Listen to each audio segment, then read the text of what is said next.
Magandang araw, welcome sa channel ni Child of God. Ngayon, ibahagi ko sa inyo ang aking kaalaman sa karunungang lihim.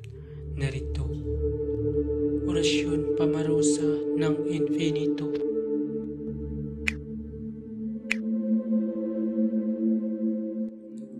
Bago gamitin ang orasyon, magdasal muna ng tatlong Ama Namin, tatlong Aba Ginoong Maria, tatlong luwalhati at tatlong sumasampalataya at isunod ito.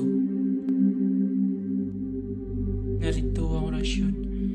Lamurok milam ego sumpo, lamurok milam ego sumpo. Usalin ang orasyon ng 3 beses at iihip sa daliri at itusok sa tagiliran ng pasyente o iihip sa tuktok ng pasyente. Maraming salamat. Pabala, ang lahat ng orasyon na aking binabahagi dito ay lubhang makapangyarihan.